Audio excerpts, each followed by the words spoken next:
What is going on, everyone? My name is No Pun Intended, and welcome to coverage of my Week 5 battle for the first season of the PCL. If you guys enjoy my Draft League content, then please make sure to leave a like or a comment on this video, because that would be nice, and I'd really appreciate it.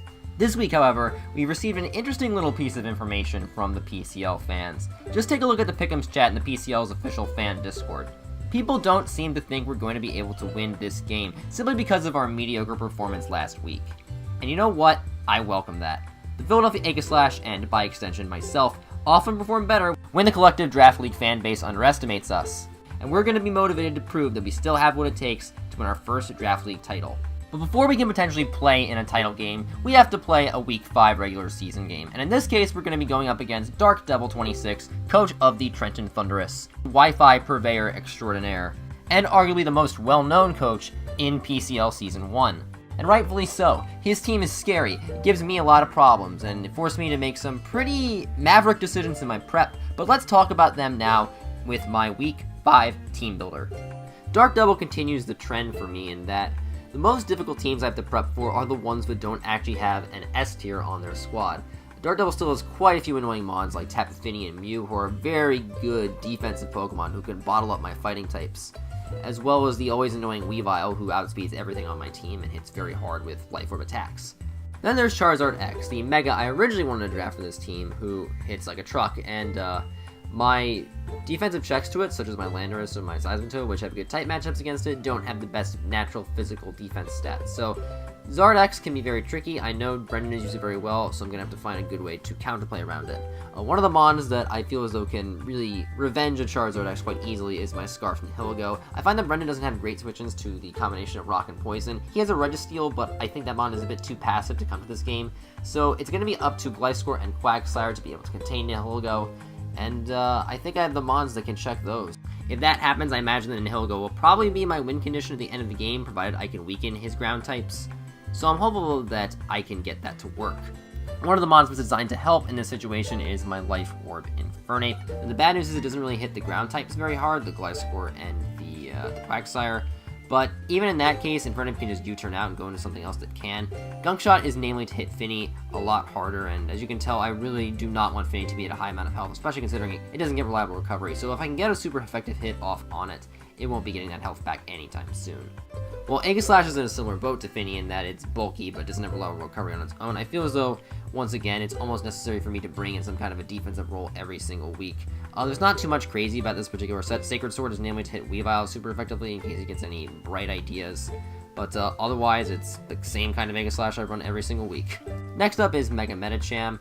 When you're looking for a mon to break down opposing walls, Mega Medicham is usually one of the best options you can get, just because there's not a lot of mons that don't get 2-hit KO'd by at least one of its attacks. I'm running Ice Punch on it to hit Gliscor 4 times super effectively, Bullet Punches to outpace the Weavile, and then Dual Stab's supposed to hit everything else. Greninja's stab moves also hurt Brendan's team quite a bit.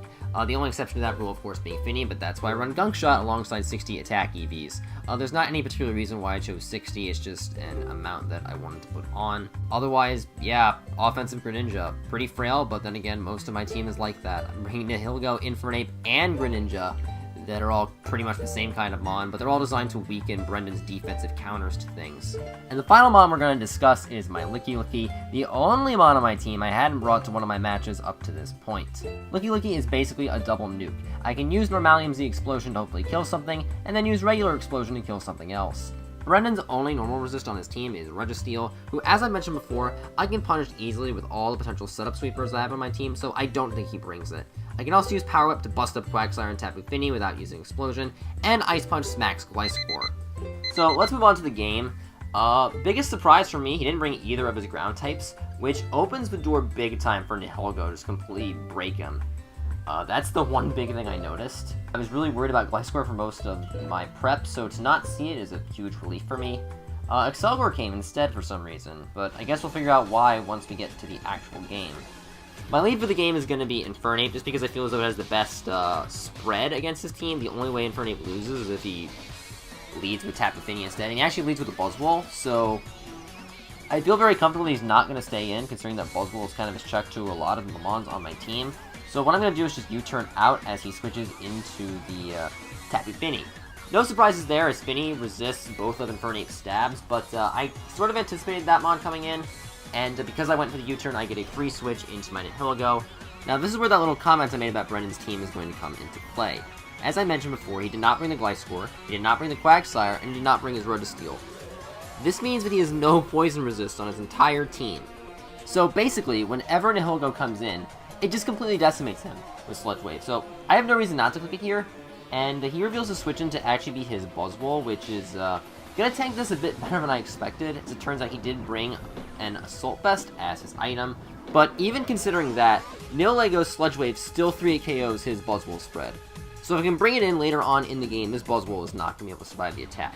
For now though, I do have to switch out because I don't want to take any physical attacks from a Buzzwole with my 47 base defense Nihilego, so I just switch into my Mega Medicham. I know he's either going to go for the Fighting move or the Earthquake, and either way, Medicham should be able to live the hit quite easily, and then what I can do is just click Psycho Cut in an attempt to weaken the Buzzwole even more. But one thing I didn't appreciate in my team building is that if Brendan brings his Mew as a defensive set, it completely hardwalls my Mega Medicham. I can go for either of my stab moves here, in this case it's Psycho Cut, and it does pitiful damage. So yeah, definitely a defensive Mew, definitely a hard wall to Mega Medicham, and I don't exactly know why on this turn I decided to stay in and click High Jump Kick. I think I just wanted to chip down the Mew in case he went for an attack, just so that I could switch in something else on the Roost, but I'm going to pay for that decision quite a bit, because Medi's going to miss the High Jump Kick, and then proceed to die to its own recoil. And then the Mew's going to get the Stealth Rocks. I've had plenty of bad turns this season, that one ranks up there. But at the very least, Medi wasn't getting anything done while this Mew was still alive, and because I sacked it, I am going to be able to get a free switch into my Greninja. Now, I know that Dark Pulse is a very obvious move for me to click here in this situation. You know that Dark Pulse is a very obvious move for me to click in this situation. Brendan knows that Dark Pulse is a very obvious move to click in this situation. I'm down 6-5, so I have to make a play. I know what Tapu Fini is coming in, so what am I going to do? I'm going to click the Gunk Shot. Brendan, of course, switches into the Fini, and even though this isn't a 2-hit KO on the Fini, you better dang believe that this damage was important. Fini is one of those mons that has an exceptional amount of bulk, but no reliable recovery. So if you can make a good prediction on it and chunk its health in half, it's very difficult to get that health back.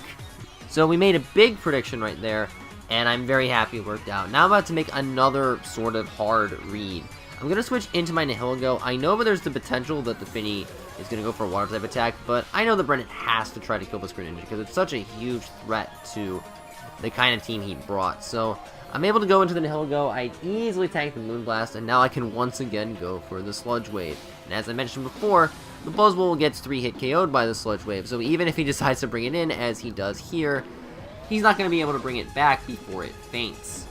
In essence, Brendan's just sacking his Buzzwole, which is fine by me because it's running Earthquake, and my team does not appreciate ground-type moves whatsoever.